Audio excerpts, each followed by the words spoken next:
Baradae resmi ditetapkan sebagai tersangka pembunuhan sebagaimana dimaksud pada pasal 338, Junto 55 dan 56 KUHP pidana pada Kamis 8 Juli 2022 atas kasus baku tembak yang menewaskan Brigadir Joshua atau Brigadir J di rumah dinas mantan Kadif Propam Polri Irjen Verdi Sambo, tepatnya di Duren 3 Jakarta Selatan pada sekitar pukul 17.00 WIB Jumat 8 Juli 2022. Menurut Polri, insiden itu dipicu pelecehan yang dilakukan Brigadir J pada istri pejabat Polri itu. Peristiwa ini sudah terdengar hingga Istana Kepresidenan, sehingga Presiden Joko Widodo meminta agar peristiwa tersebut diungkap dengan transparan, jangan ada yang ditutup-tutupi. Untuk menanggapi perintah Presiden tersebut, Kapolri Sulistyo membentuk tim para jenderal yang bergabung dalam tim khusus antara lain Wakapolri Komjen Gatot Edi Pramono dan Irwasum Polri Komjen Agung Budi Marioto, dan nama lain yang bergabung antara lain Kabareskrim Polri Komjen Agus Andrianto, Kabintel Kam Polri Komjen Ahmad Dafiri, serta Asisten Kapolri di bidang SDM Irjen Wahyu Bidada. Sedangkan tim eksternal melibatkan Komnas HAM dan Kompolnas. Sahabat Merawarta, kematian Brigadir Nofriansyah Joshua Huta Barat atau Brigadir J masih meninggalkan berbagai misteri. Berbagai penyelidikan pun masih terus dilakukan, terutama oleh tim khusus yang dibentuk Komnas HAM. Dalam perjalanannya, Komnas HAM menemukan berbagai bukti baru selama proses penyidikan berlangsung. Berikut rangkuman temuan-temuan baru terkait kematian Brigadir J yang dilakukan Komnas HAM. 1. Istri Sambo berteriak. Dalam penyelidikan, Komnas HAM menemukan istri Kadif Propam nonaktif Irjen Verdi Sambo, yakni Putri Chandrawati, berteriak. Teriakan itu terjadi sebelum peristiwa penembakan yang menewaskan Brigadir J. Meski demikian, dari keterangan saksi-saksi yang diperiksa, tidak diketahui teriakan yang dilakukan Putri itu berkaitan dengan apa, sebab sebelumnya ada tudingan pelecehan seksual yang dilakukan Brigadir J terhadap Putri. 2. Dokumentasi foto kegiatan di Magelang. Dokumentasi foto kegiatan di Magelang sebelumnya Brigadir J mengembuskan napas terakhirnya telah dikantongi Komnas HAM. Foto-foto itu disebut cukup penting untuk mengungkap kasus yang saat ini tengah menjadi sorotan itu. 3. Tak ada saksi saat penembakan terjadi. Komnas HAM menyebut tak ada saksi yang melibatkan aksi baku tembak antara Brigadir J dan tersangka Baradae. Pernyataan adu tembak itu juga hanya disampaikan oleh Baradae. Ini kan baru keterangan Baradae sendirian yang kemudian diperkuat oleh keterangan Ricky yang juga berada di lantai bawah. Tetapi Ricky sebenarnya tidak melihat langsung tembak-menembak itu, kata Ketua Komnas HAM Ahmad Taufik Damanik. 4.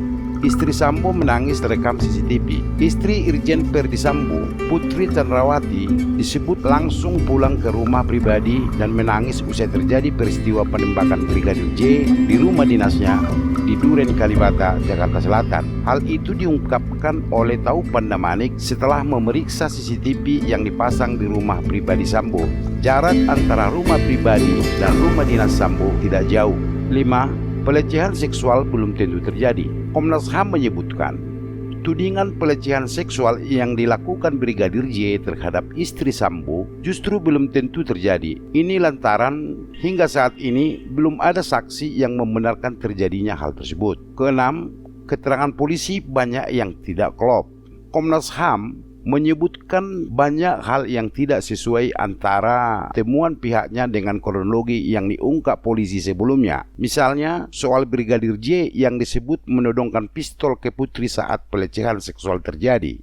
Pihaknya belum menemukan bukti dan saksi soal cerita pistol tersebut sejak pemeriksaan dilakukan. Dilansir dari artikel CNN Indonesia. Sementara itu, pihak Polri menyebutkan Inspektorat Khusus atau IRSUS telah memindahkan Irjen Pol Verdi Sambo ke Makobrimob Kelapa II Depok pada Sabtu tanggal 6 Agustus 2022. Kabar tersebut disampaikan oleh Kadif Humas Polri Irjen Dedi Prasetyo di gedung Bareskrim Mabes Polri. Menurutnya, Perdisambo dipindahkan ke tempat khusus yakni Makobrimob Kelapa II, Depok, selama proses pemeriksaan kode etik profesi kepolisian berlangsung. Dari hasil pemeriksaan Inspektor Khusus terkait menyangkut masalah tersebut sudah memeriksa kurang lebih 10 saksi. Dari 10 saksi tersebut dan beberapa bukti, Irsus menetapkan bahwa Irjen Pol Perdisambo diduga melakukan pelanggaran terkait menyangkut masalah ketidakprofesionalan di dalam olah TKP. Pada malam hari ini, yang bersangkutan langsung ditempatkan di tempat khusus yaitu Makobrimob Polri. Katanya saat ditemui di Bareskrim Polri Jakarta Sabtu tanggal 6 Agustus 2022. Dedi menuturkan pemindahan lokasi mantan Kadif Propam itu dilakukan pihak Irsus pada Sabtu tanggal 6 Agustus 2022 sore. Dilansir dari tv1news.com.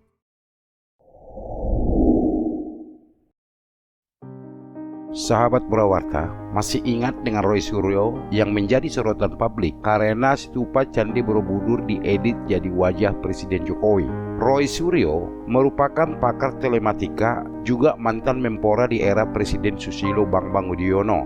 Dilaporkan ke Kabareskrim Polri tertanggal 20 Juni 2022 oleh komunitas Dharmapala Nusantara atas unggahan meme stupa Candi Borobudur melalui akun @krmtroy_suryo2 miliknya. Komunitas Dharmapala Nusantara dalam membuat laporannya diwakili Kevin WU untuk melaporkan dugaan tindak pidana sebagaimana dimaksud pada pasal 45A ayat 2 junto pasal 28 ayat 2 Undang-Undang Republik Indonesia Nomor 19 Tahun 2016 tentang ITE dan atau pasal 156A KUHP tentang penistaan agama diduga dilakukan oleh Roy Suryo. Namun laporan itu dilimpahkan ke Polda Metro Jaya pertanggal 22 Juni 2022. Kabid Humas Polda Metro Jaya, Kombes Andra Jupan mengatakan Roy Suryo telah ditetapkan sebagai tersangka. Artinya, penetapan yang bersangkutan sebagai tersangka telah melalui berbagai proses penyidikan yang dilakukan oleh kepolisian, ujar Jupan saat dilansir dari tribunmanado.co.id. Meskipun Roy Suryo sudah jadi tersangka, namun tidak dilakukan penahanan, sehingga pelapor menyampaikan kekecewaannya dengan membandingkan kasus hukum yang menjerat Roy Suryo dengan sejumlah kasus penista agama lainnya. Berkaitan dengan laporan polisi yang dilakukan oleh komunitas Dharmapala Nusantara, Roy Suryo melalui kuasa hukumnya, Pitra Romadoni Nasution, menyebutkan jika meme tersebut adalah buatan orang lain, di mana meme tersebut berbentuk kritikan dan protes yang disampaikan terkait naiknya harga tiket masuk di Candi Borobudur. Roy Suryo di dalam captionnya sudah jelas menerangkan bahwa meme tersebut adalah editan karya netizen.